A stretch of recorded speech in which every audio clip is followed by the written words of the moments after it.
Hello guys, আসসালামু আলাইকুম। তোমরা সবাই কেমন আছো? আজকে আমরা খাবো ভর্তা আর খিচুড়ি, আর সেটাই তোমাদের সাথে এখন শেয়ার করব।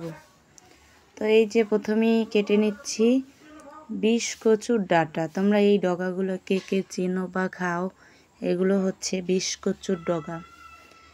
আর ভর্তাগুলো কিন্তু খাইতে অনেকটা স্বাদ, একদম এতে কোনো নেই, গলা চুলকাবে না, খুব ভালো লাগে। যা বেশি করে রসুন দিয়ে যদি এই ভর্তাটা করা হয় না, তাহলে খুব ভালো লাগে খেতে। তো দেখো এখানে অনেকগুলো কচুর ডগা আমরা বেছে কুটে নিয়েছি। আমি কাকি আমার সাথে হেল্প করছে। তো তারপরে ডগাগুলো আমি আগে সেদ্ধ দিয়ে তারপর টেলে নিচ্ছি, সাথে কিছু শুকনো মরিচ ভেজে নিচ্ছি। তো শুকনো মরিচগুলো আমার ভাজা হয়ে গেলে আমি যে পেঁয়াজ রসুনের ভর্তাটা বানাবো সেইটা টেলে নেব। তো পেঁয়াজ রসুনের ভর্তাটা টালা হয়ে গেছে, এখন দেব কাঁচামরিচ চিংড়ি মাছের ভর্তা।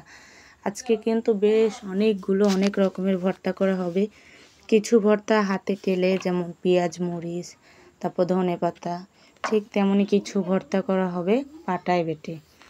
আর পাটায় বেটে ভর্তা কিন্তু খুবই স্বাদ, খুবই ভালো লাগে।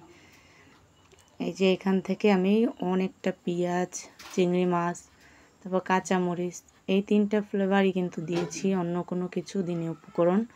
এই তিনটা উপকরণ দিয়ে আমি এখন চিংড়ি মাছের ভর্তা বানাবো। তাই আমার কিন্তু বাদামি কালার হয়ে গেছে ভর্তাটা টালা। তো যে কয়টা ভর্তা টালার ছিল ওগুলো টালা হয়ে গেছে, এখন শুধু বাটাবাটির পালা আর ভর্তা করার পালা।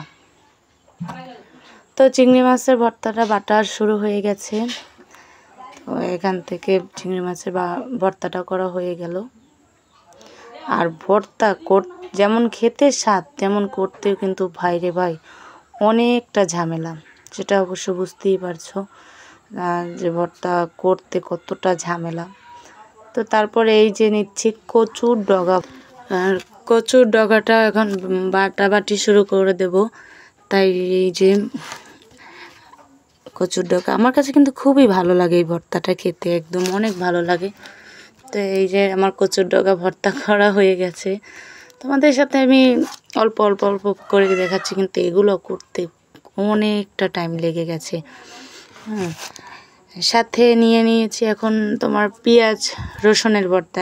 এটা হলো আমার সবথেকে একটা ফেভারিট খাবার, পেঁয়াজ রসুন টেলে সেটা ভর্তা করা। এটা না হলে যেন ভর্তাই জমে না। যেদিন একেবারে খিচুড়ি রান্না হবে সাথে, তখন কিন্তু পেঁয়াজ রসুনের ভর্তাটা থাকতেই হবে, চাই। তো পেঁয়াজ রসুনের ভর্তাটাও করা হয়ে গেছে। এখন সরিষা ভর্তা, যেহেতু বাসার ভিতরে আমার ঠান্ডা আছে, তারপরে সরিষা ভর্তাটা খেতে একটু ঝাল হলেও কিন্তু অনেক উপকারী আছে, এটা ঠান্ডার সমস্যা অনেকটাই দূর করবে।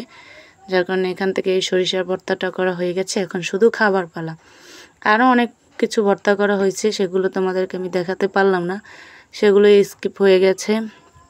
যার জন্য এই যে এখান থেকে এখন খিচুড়ি খাচ্ছে আমার দেবর, তারপর আমার হাজব্যান্ড, এরা সবাই খিচুড়ি খেতে বসে গেছে। সো গাইস, আজকের ভিডিওটা এই পর্যন্তই। সবার কাছে কেমন লাগলো অবশ্যই কমেন্ট করে জানাবে। আর সবাই ভালো থেকো, আল্লাহ হাফেজ। যদি আমার ভিডিওগুলো ভালো লাগে অবশ্যই আমার চ্যানেলটা সাবস্ক্রাইব করে দেবে প্লিজ।